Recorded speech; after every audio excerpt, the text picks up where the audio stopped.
করলে মরে একটা, আহত হয় একটা, একটাই যায় স্যার, বাকিটি যায় না। বৈষম্য বিরোধী ছাত্র আন্দোলনে বিক্ষোভকারীদের গুলি করে হত্যা করা সম্পর্কে এই ভিডিওটি সোশ্যাল মিডিয়ায় প্রকাশের পর ঘৃণায় ক্ষোভে ফেটে পড়েছেন নেটিজেনরা। তারা বলছেন, কতটা নৃশংস আর নির্দয় হলে এমন তাচ্ছিল্যের সঙ্গে মানুষ হত্যা নিয়ে আলাপ করতে পারে।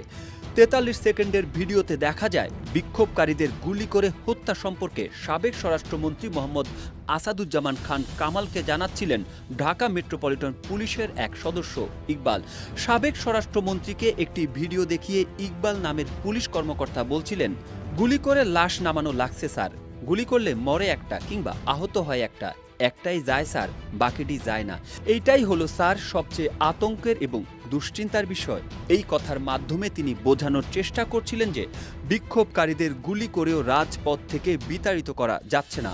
একজন মারা গেলেও কিংবা অন্যজন গুলিবিদ্ধ হয়ে পড়ে গেলেও সাহস নিয়ে প্রতিরোধ গড়ে তুলছে বাকিরা।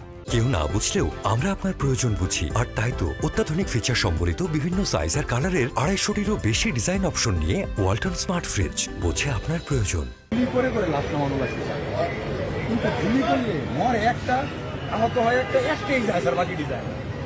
এটি হচ্ছে স্যার সবচেয়ে বড় আতঙ্কের এবং মানে দুশ্চিন্তার বিষয়। নামাইছে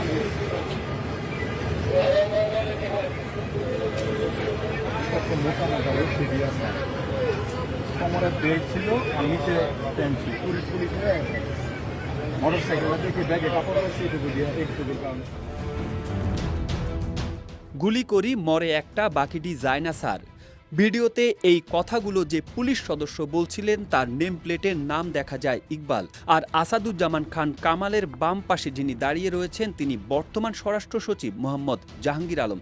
সামাজিক যোগাযোগ মাধ্যমে ছড়িয়ে পড়া ৪৩ সেকেন্ডের ভিডিওতে আরও দেখা যায় সাবেক স্বরাষ্ট্রমন্ত্রী আসাদুজ্জামানকে ঘিরে দাঁড়িয়ে আছেন কয়েকজন পুলিশ কর্মকর্তা।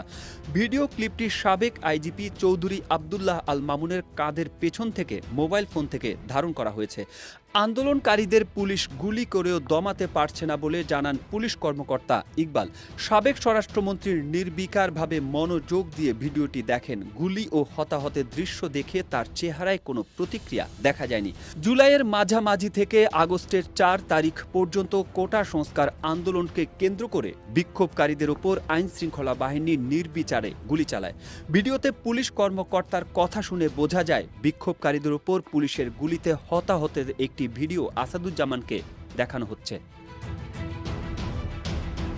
এদিকে ২০১৫ সালে রাজধানীর উত্তরা থেকে গুম করার অভিযোগে সাবেক প্রধানমন্ত্রী শেখ হাসিনা, সাবেক স্বরাষ্ট্রমন্ত্রী আসাদুজ্জামান খান সহ ৫ জনের বিরুদ্ধে মামলার আবেদন করা হয়েছে। আজ দুপুরে ঢাকার মেট্রোপলিটন ম্যাজিস্ট্রেট ফারজানা শাকিলা সুমু চৌধুরীর আদালতে এই আবেদন করেছেন ভুক্তভোগী সুপ্রিম কোর্টের আইনজীবী সোহেল রানা।